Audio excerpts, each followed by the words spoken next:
नमस्कार।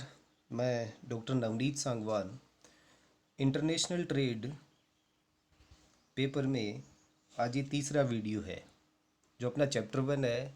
International trade meaning, nature, advantages and shortcomings. इससे पहले के दो वीडियो में अपन meaning, nature and basis of international trade है उसके बारे में डिस्कस कर चुके हैं। आज इसमें अपने को एडवांटेजेस ऑफ इंटरनेशनल ट्रेड है उसकी स्टडी करनी है, या फिर इसे अपन argument in favour of international trade भी बोल सकते हैं, अंतर्राष्ट्रीय व्यापार के पक्ष में तर्क। जिसमें पॉइंट नंबर 1 आता है full utilization of natural resources. Genuine सी बात है, जब इकोनॉमी ओपन हो जाती है तो उस केस में आपके एक्सपोर्ट और इंपोर्ट दोनों इंक्रीज होते हैं, और जो भी आपके यहाँ पे नेचुरल रिसोर्सेज हैं, प्राकृतिक संसाधन उपलब्ध होते हैं, उनका आप यूटिलाइजेशन है वो इंक्रीज़ करते जाते हैं एक्सपोर्ट को प्रमोट करने के पर्पज़ से। तो जैसे जैसे आप अपने नेचुरल रिसोर्सेज का प्रोडक्शन इंक्रीज़ करते हैं, उनका फुल यूटिलाइजेशन होता है, और सिमिलरली आपका एक्सपोर्ट है वो इंक्रीज़ होने लग जाता है। फिर सेकंड पॉइंट आता है division of labour and specialisation, श्रम विभाजन एवं विशिष्टीकरण। डिवीजन ऑफ लेबर पहले वाले वीडियो में भी मैंने बताया था कि जिस पर्सन की जैसी स्किल होती है उसके अकॉर्डिंग उसको वर्क असाइन कर देना होता है। और स्पेशलाइजेशन, जैसे जैसे आप एक टास्क को रेगुलर बेसिस पे कंप्लीट करते हैं तो आप उसके स्पेशलिस्ट बनते जाते हैं। अब जब आप पे प्रोडक्शन इंक्रीज़ करना, एक्सपोर्ट करना और ये सारी चीज़ें होती हैं, या इंटरनेशनल ट्रेड में आप इंगेज होने लग जाते हो, तो division of labour and specialisation दोनों होने लग जाते हैं। फिर थर्ड पॉइंट आता है हाई लिविंग स्टैंडर्ड, उच्च जीवन स्तर, या इसे उपभोक्ताओं का उच्च जीवन स्तर भी बोला जा सकता है। लाइफस्टाइल है, लिविंग स्टैंडर्ड है, वो आपका तब इंक्रीज होता है जब आपकी इनकम भी इंक्रीज होती है, सिमिलरली आपके पास चॉइसेस हैं वो अवेलेबल होती है। जैसे आप कंजम्पशन करते जा रहे हैं, लिमिटेड प्रोडक्ट या गुड्स आपके पास में अवेलेबल हैं, और मान लीजिए उसके बाद में आपकी कंट्री ने ओपन इकोनॉमी का सिस्टम है उसे अडॉप्ट करा है, तो उस केस में आपके इंपोर्ट इंक्रीज होने लग जाते हैं। वो सिमिलर प्रोडक्ट जो दूसरी कंट्रीज़ में प्रोड्यूस होते हैं उनको आप इंपोर्ट करना स्टार्ट कर देते हैं, और वो ऑब्वियस सी बात है आपकी लिविंग स्टैंडर्ड को इंक्रीज़ करता है। फिर फोर्थ पॉइंट इसमें आता है हेल्प इन इकोनॉमिक क्राइसिस, आर्थिक संकट में सहायता। इकोनॉमिक क्राइसिस हैं वो कई टाइप से हो सकते हैं।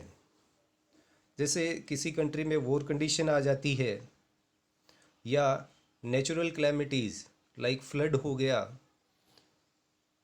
ड्राफ्ट हो गया, इस टाइप की प्रॉब्लम्स हैं वो इकोनॉमीज़ में जनरली आती रहती है।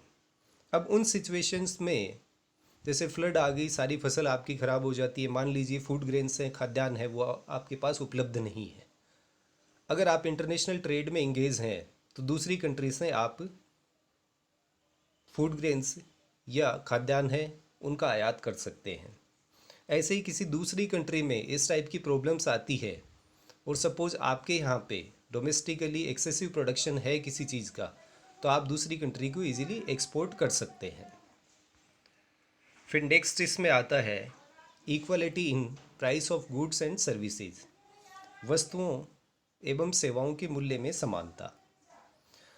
अब जब आपका पूरा वर्ल्ड सिंगल मार्केट में कन्वर्ट हो जाता है तो कंपटीशन है वो भी सिमिलरली इंक्रीज होने लग जाता है, और जब प्रतियोगिता बढ़ती है तो वहाँ पे प्राइसेस आपको दूसरे के अकॉर्डिंग या उसके सिमिलर रखनी पड़ती है। यही वो रीज़न होता है कि जब आपका वर्ल्ड सिंगल मार्केट में कन्वर्ट होता है तो हर एक कंट्री में लगभग similar prices goods and services की आपको देखने को मिलती है। नेक्स्ट है एनकरेजमेंट टू इंडस्ट्रियलाइजेशन, औद्योगिकीकरण को बढ़ावा। मान लीजिए आपकी कंट्री में नेचुरल रिसोर्सेज हैं, उनकी अवेलेबिलिटी है, लेबर की अवेलेबिलिटी है, कैपिटल भी अवेलेबल है, लेकिन हैवी मशीनरी और एंटरप्रेन्योर्स नहीं है, तो उस केस में जो मल्टीनेशनल कंपनीज़ हैं वो आपके यहाँ पे इन्वेस्ट करेंगी। रीज़न बीइंग आपके यहाँ पे नेचुरल रिसोर्सेज भी हैं और लेबर की अवेलेबिलिटी भी होती है। तो उस केस में वो इन्वेस्ट करती हैं, नई नई ब्रांचेज हैं वो इस्टेब्लिश करती हैं, तो नई इंडस्ट्रीज़ हैं वो आपके यहाँ पे इस्टेब्लिश होना स्टार्ट हो जाती है। या फिर कुछ इस टाइप से मान लीजिए कि जो एग्रो बेस्ड कंट्रीज होती हैं, जो कृषि पे निर्भर करती है, वो अपने एग्रीकल्चरल प्रोडक्ट हैं उनका एक्सपोर्ट करती हैं, उनकी एवज़ में हैवी मशीनरी या लेटेस्ट टेक्नोलॉजी है वो इंपोर्ट करी जाती है, जो आपके यहाँ पे इंडस्ट्रीज़ को डेवलप करने में मदद करता है। फिर नेक्स्ट आता है इम्प्रूवमेंट इन प्रोडक्शन टेक्निक, उत्पादन तकनीक में सुधार। इसका एक सबसे बड़ा रीज़न होता है कि जब आपकी इंडस्ट्रीज़ डेवलप होना स्टार्ट होंगी तो सिमिलरली कैपिटल का इन्फ्लो भी होता है, और जो टेक्निकल एक्सपर्ट्स होते हैं वो भी आपके यहाँ पे एमएनसीज़ में काम करने के लिए आते हैं। जैसे जैसे वो आएंगे उनके पास जो नॉलेज है, जो नई टेक्निक्स होती हैं प्रोडक्शन की, उसका बेनिफिट है वो डोमेस्टिक कंट्री को मिलना स्टार्ट हो जाता है। नेक्स्ट है अर्निंग ऑफ फॉरेन एक्सचेंज, विदेशी मुद्रा अर्जन। इसका सिंपल फंडा होता है जब आपके एक्सपोर्ट इंक्रीज होते हैं तो आपके पास में फॉरेन करेंसीज हैं वो आने लग जाती हैं। जैसे इंडिया का सबसे ज़्यादा एक्सपोर्ट होता है वो अमेरिका में होता है, और अमेरिकन डॉलर है वो वर्ल्ड वाइड एक्सेप्टेड करेंसी है। तो डेफिनेट सी बात है जब आपका एक्सपोर्ट अमेरिका जैसी कंट्रीज़ को होगा तो वहाँ की करेंसी आपको मिलना स्टार्ट हो जाती है। नेक्स्ट 9th पॉइंट आता है रेस्ट्रिक्शंस ऑन मोनोपोलिस्टिक ट्रेंड, एकाधिकारी प्रवृत्ति पर रोक। मान लीजिए इंडिया में कोई पर्टिकुलर प्रोडक्ट बनाने वाली एक ही कंपनी है और वो अपने प्रोडक्ट की हाई प्राइस सेट करते हैं, ज़्यादा मूल्य उपभोक्ताओं से वसूल किया जाता है। अब जैसे ही आपकी इकोनॉमी ओपन होती है या फिर गवर्नमेंट है उस पर कंट्रोल करना चाहती है तो उसके कई तरीके होते हैं। एक तो ये हो सकता है कि फॉरेन से वो प्रोडक्ट है वो आपका इंपोर्ट करके जनरल पब्लिक को मिनिमम प्राइस पे अवेलेबल करवाया जाए, और दूसरा ये हो सकता है कि जो फॉरेन कंपनीज़ हैं उनको आपके यहाँ पे इनवाइट करा जाए, उनकी ब्रांचेज़ हैं या इंडस्ट्रीज़ हैं वो इस्टेब्लिश करी जाएँ। वो इस्टेब्लिश होंगी तो डेफिनेट सी बात है कि पहले एक सिंगल सेलर था, अब कई और कंपनीज आ जाती हैं, तो जो मोनोपोलिस्टिक ट्रेंड है उस पर एक टाइप से रोक लग जाती है। नेक्स्ट आता है रॉ मटेरियल फॉर इंडस्ट्रीज, उद्योगों के लिए कच्चा माल। कोई भी कंट्री है वो सेल्फ सफिशिएंट नहीं होती है, चाहे वो रॉ मटेरियल की बात करो चाहे फिनिश्ड गुड्स की बात करो। उस केस में बहुत सी कंट्री हैं जिनके पास में हैवी मशीनरी है, लेटेस्ट टेक्निक्स हैं प्रोडक्शन की, एक्सपर्ट्स भी अवेलेबल हैं, बट उनके पास में रॉ मटेरियल नहीं है। तो उस केस में दूसरी कंट्री हैं उनसे आप, अगर आपका इंटरनेशनल ट्रेड होता है तो उनसे आप इंपोर्ट इजीली कर सकते हैं।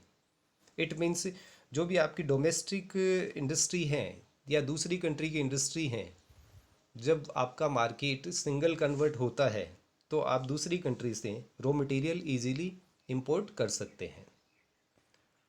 फिर नेक्स्ट आता है इसमें maximum production at minimum cost. इसकी दो तीन चीज़ें होती हैं। एक तो पहले अपन ने पॉइंट डिस्कस करा था division of labour and specialisation. ये पॉसिबल होता है जब आपका कंपटीशन इंक्रीज होता है, इंडस्ट्रीज़ हैं वो लेटेस्ट टेक्निक्स को अडॉप्ट करती हैं। दूसरा, प्रोडक्शन की लेटेस्ट टेक्निक्स या अच्छी मशीनरी आपके पास में अवेलेबल होती है, तब आप क्वालिटी का प्रोडक्ट है वो चीपर रेट पे प्रोड्यूस कर पाते हैं। फिर एक रीज़न ये होता है कि जब इंटरनेशनल ट्रेड इंक्रीज होता है तो कैपिटल का इनफ्लो एंड आउटफ्लो है वो स्मूथ हो जाता है, तो आपके पास में कैपिटल की अवेलेबिलिटी है वो भी इंक्रीज हो जाती है, और ये सारी चीज़ें मिलकर कंबाइंड एफर्ट्स लगाती है, तब प्रोडक्शन है वो मिनिमम कॉस्ट पे होने लग जाता है। नेक्स्ट आता है बेनिफिट ऑफ वाइड मार्केट, विस्तृत बाजार का लाभ। मान लीजिए कोई कंपनी है जो आपके यहाँ पे डोमेस्टिकली प्रोडक्शन करती है, फिर उसकी फॉरेन ब्रांचेज हैं वो इस्टेब्लिश होने लग जाती हैं। अब डिफरेंट कंट्रीज़ हैं, near by 200 countries world wide आपको मिलती हैं, और मान लीजिए 100 कंट्रीज़ में भी आपकी इंडस्ट्री है वो इस्टेब्लिश हो गई, तो 100 कंट्री का मार्केट आपके पास में अवेलेबल होता है। यानी वाइड मार्केट के जो बेनिफिट्स होते हैं वो इंडस्ट्रीज़ को भी मिलते हैं और प्लस कंज्यूमर्स हैं उनको भी मिलते हैं। नेक्स्ट आता है इंक्रीजिंग इंटरनेशनल कॉपरेशन, अंतर्राष्ट्रीय सहयोग में वृद्धि। जब आपके यहाँ पे स्मूथली इंपोर्ट एंड एक्सपोर्ट होता है तो उस केस में आपके पॉलिटिकल रिलेशंस हैं वो स्ट्रॉन्ग होने लग जाते हैं। जब आपके पॉलिटिकल रिलेशन स्ट्रॉन्ग होते हैं तो इंटरनेशनल कॉपरेशन है वो ऑटोमेटिकली होने लग जाता है। फिर नेक्स्ट आता है इंक्रीज इन एम्प्लॉयमेंट, रोज़गार में वृद्धि। जैसे इंडिया की बात की जाए, स्टार्टिंग में अपने यहाँ पे लिमिटेड इंडस्ट्रीज़ थी और मैक्सिमम एम्प्लॉयमेंट है वो एग्रीकल्चर सेक्टर से आता था। इवन आज भी एग्रीकल्चर सेक्टर से ही आता है। नियर बाई 48% एम्प्लॉयमेंट इंडिया में आज भी एग्रीकल्चर सेक्टर है वो प्रोवाइड कराता है। लेकिन आपकी जीडीपी के पार्ट के बेसिस पे अपन देखें तो सर्विस सेक्टर है वो सबसे इम्पोर्टेंट रोल प्ले करता है। अब जब इंडस्ट्रीज़ आपके यहाँ पे डेवलप होना स्टार्ट होती है या एमएनसीज मल्टीनेशनल कंपनीज हैं वो आने लग जाती हैं तो वहाँ पे एम्प्लॉयमेंट है वो भी जनरेट होने लग जाते हैं। पहले इंडिया का सर्विस सेक्टर है वो मिनिमम होता था, लेकिन आजकल इंडिया की जीडीपी में हाईएस्ट जो पार्ट आता है वो सर्विस सेक्टर से ही आता है। और ये तभी पॉसिबल हो पाता है जब इंटरनेशनल ट्रेड इंक्रीज होता है। नेक्स्ट है डेवलपमेंट ऑफ कल्चर। अब जब आपके प्रोडक्ट हैं वो इंपोर्ट और एक्सपोर्ट होते हैं तो सिमिलरली आपका कल्चरल डेवलपमेंट है या सिविलाइजेशन है वो भी होने लग जाता है। यानी सोसाइटी का कल्चरल डेवलपमेंट है वो भी एक टाइप से इंटरनेशनल ट्रेड है वो इंश्योर करता है। फिर ये तो अपन ने अभी तक इसमें देखा है एडवांटेजेस ऑफ इंटरनेशनल ट्रेड या arguments in the favour of international trade. अब किसी चीज़ के एडवांटेजेस होते हैं तो उसके डिसएडवांटेजेस होने के भी चांसेस होते हैं। तो अब अपन इसमें देखेंगे डिसएडवांटेजेस ऑफ इंटरनेशनल ट्रेड, अंतर्राष्ट्रीय व्यापार के अवगुण या दोष या हानियाँ। जिसमें पॉइंट नंबर 1 आता है fall of domestic industry due to foreign competition.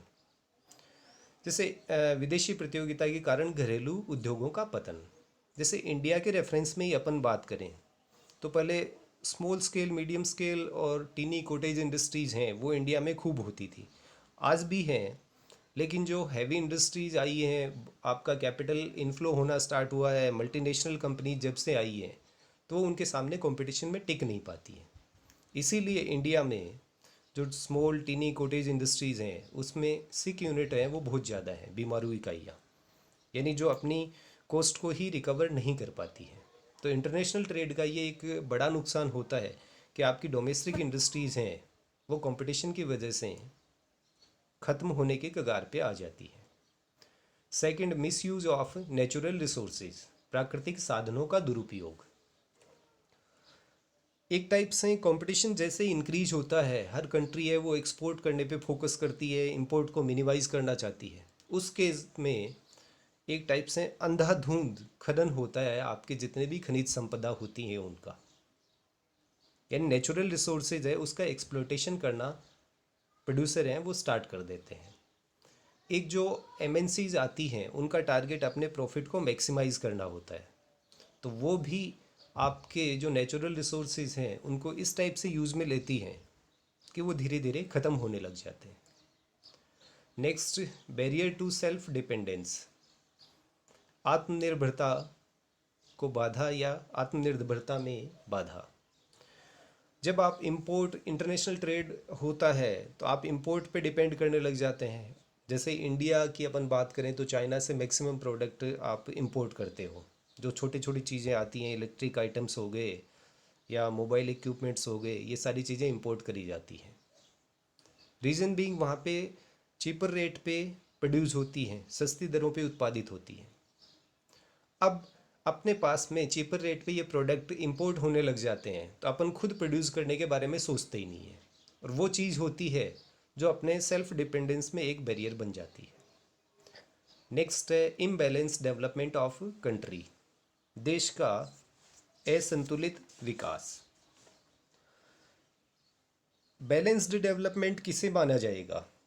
किसी भी कंट्री में जब वहाँ की जितनी भी पॉपुलेशन है या जिन लोगों को एम्प्लॉयमेंट की रिक्वायरमेंट होती है उनको एम्प्लॉयमेंट मिल जाए और आपकी रिक्वायरमेंट के अकॉर्डिंग आप प्रोडक्ट्स हैं, सर्विस हैं, उनको प्रोड्यूस करना स्टार्ट कर दें। लेकिन जब आपकी इंपोर्ट पे डिपेंडेंस इंक्रीज होती है तो आप उस चीज़ पे यानी प्रोडक्शन पे फोकस करना बंद कर देते हैं। और यही रीज़न है, जैसे इंडिया की अपन बात करें, आफ्टर इंडिपेंडेंस 2 टाइम्स ऐसा रहा है जब अपना बैलेंस ऑफ ट्रेड है वो फेवर में रहा है। रिमेनिंग टाइम में यह हमेशा नेगेटिव रहता है। यानी आपके यहाँ पे इंडस्ट्रियलाइजेशन पे फोकस करा तो सिर्फ इंडस्ट्रीज होंगी, उसमें काम करने वाले लोग हैं, उनकी इनकम है वो इंक्रीज हो जाएगी, और कुछ ऐसा तबका है वो भी डेवलप होने लग जाता है जिसकी इनकम मिनिमम रह जाती है। या जिन स्टेट्स में फैसिलिटीज़ होती हैं, इंडस्ट्रीज़ वहीं पे डेवलप हो पाती हैं। फॉर एग्जांपल इंडिया की कुछ स्टेट हैं, जैसे गुजरात हो गया, हरियाणा हो गया, महाराष्ट्र हो गया, कर्नाटका हो गया, यहाँ पे इंडस्ट्रीज़ हैं वो खूब देखने को मिलती हैं। सिमिलरली अपन राजस्थान की बात करें तो यहाँ पे मिनिमम इंडस्ट्रीज़ हैं वो देखने को मिलती हैं। तो ये इम्बैलेंस रीजनल डेवलपमेंट भी इसको अपन बोल सकते हैं। फिर नेक्स्ट आता है unfavourable effect on consumer habits, उपभोक्ताओं की आदतों पर प्रतिकूल प्रभाव। ये अपन रिसेंटली देख ही रहे हैं। जैसे एक छोटा सा एग्जाम्पल के तौर पे अपन बात करें, लीकर कंजम्पशन, शराब का उपभोग, ये इंडिया में कंटिन्यूस बेसिस पे इंक्रीज होता जा रहा है। ठीक है, ये इसका सिंपल रीज़न है कि आपके पास में फॉरेन की जो प्रोडक्ट हैं उसकी अवेलेबिलिटी है वो इंक्रीज होने लग गई। दूसरा, फास्ट फूड आइटम्स हैं वो भी आपके यहाँ पे इंपोर्ट होने लग गए हैं, या फिर जो एमएनसीज हैं वो यहाँ पे इसका प्रोडक्शन है वो स्टार्ट कर रही है। तो जितनी अपनी रिक्वायरमेंट्स हैं उससे ज़्यादा अवेलेबिलिटी प्रोडक्ट्स की होती है, तो उनका कंजम्पशन है वो भी धीरे धीरे हैबिट में आने लग जाता है। और ये एक टाइप से अनफेवरेबल इफ़ेक्ट होता है कंज्यूमर्स की हैबिट पे। नेक्स्ट आता है डंपिंग, राशिपातन। डंपिंग होता क्या है, थोड़ा सा एक्सप्लेन कर देता हूँ इसको मैं। जब कोई कंट्री कोस्ट टू कोस्ट अपने प्रोडक्ट को दूसरी कंट्री में एक्सपोर्ट करती है तो उसे डंपिंग बोला जाता है। या फिर कोस्ट से कम पर भी कई बार प्रोडक्ट को एक्सपोर्ट कर दिया जाता है मार्केट को कैप्चर करने के पर्पज़ से, और फिर मार्केट कैप्चर हो जाता है उसके बाद में प्राइसेज हैं वो इंक्रीज़ करना स्टार्ट की जाती है। चाइना है वो बेस्ट एग्जाम्पल है डंपिंग का।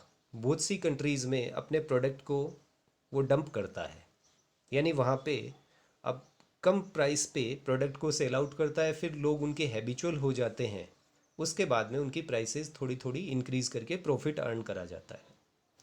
ये भी एक रीज़न है, इंटरनेशनल ट्रेड की वजह से डंपिंग है वो डे बाय डे इंक्रीज होता जा रहा है। फिर नेक्स्ट आता है फियर ऑफ अंडर और ओवर प्रोडक्शन, अति उत्पादन या कम उत्पादन का भय। अब इसका इंटरनेशनल ट्रेड को प्रमोट करने का जनरली कंट्रीज़ का टारगेट होता है वो एक्सपोर्ट को प्रमोट करना होता है। उस केस में अपन प्रोडक्शन को इंक्रीज़ करने लग जाते हैं, और कई बार इंटरनेशनल लेवल पे उसकी डिमांड नहीं होती है, तो इसे ओवर प्रोडक्शन है वो बोला जा सकता है।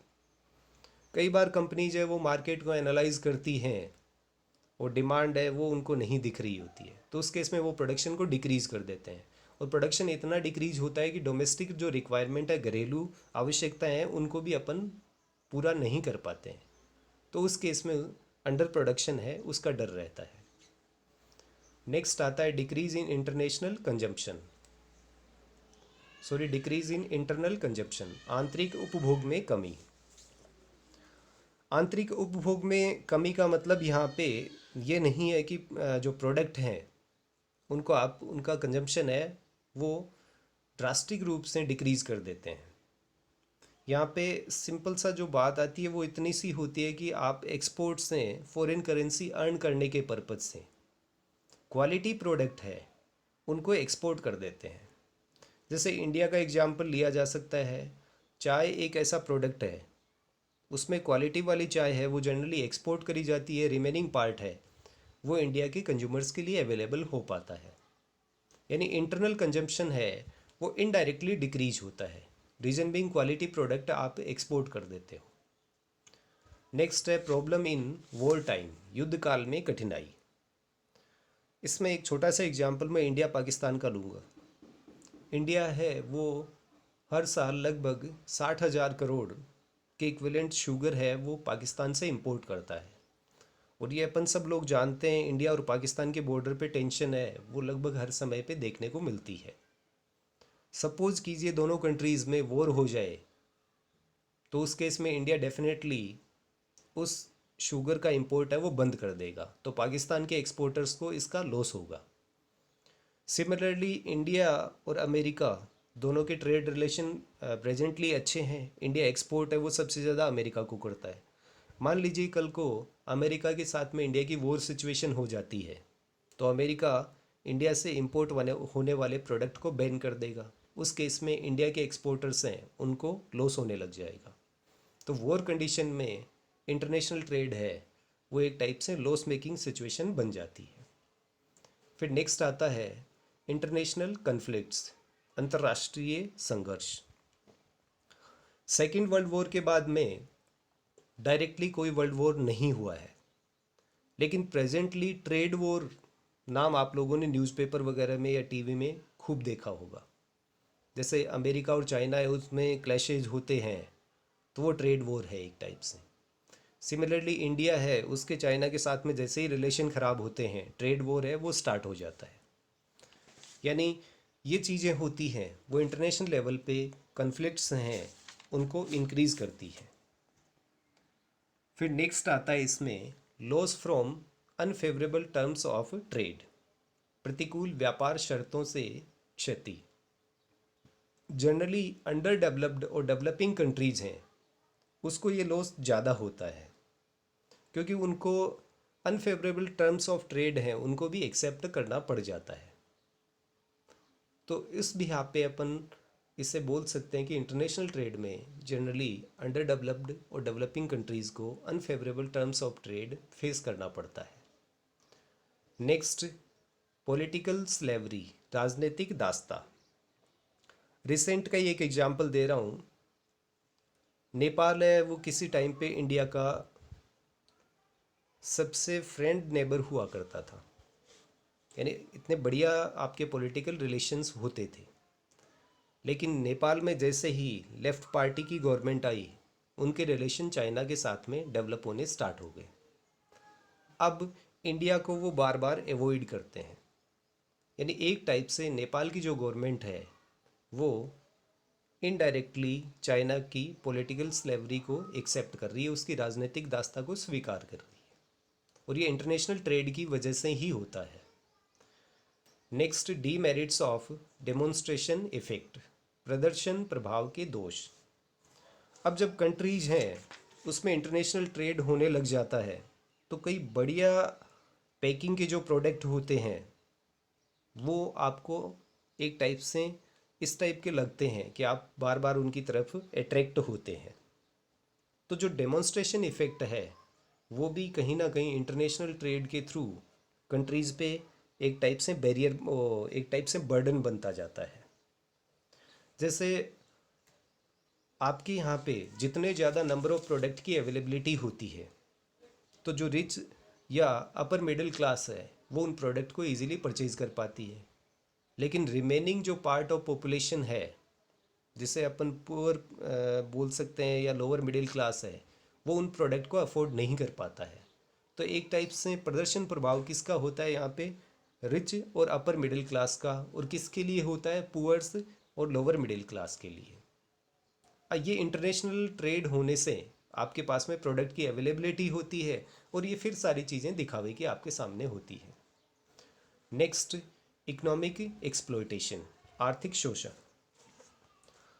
अब इंटरनेशनल ट्रेड में जो डेवलप कंट्रीज होती हैं वो आपके लिए कुछ इस टाइप की कंडीशंस डाल देती हैं कि जो बैकवर्ड कंट्री या जिसे अपन अंडर डेवलप्ड या डेवलपिंग कंट्री बोलते हैं उनको वो सारी टर्म्स ऑफ ट्रेड हैं वो एक्सेप्ट करनी पड़ती हैं। तो इनडायरेक्टली इसे अपन इकोनॉमिक एक्सप्लॉयटेशन या आर्थिक शोषण बोल सकते हैं।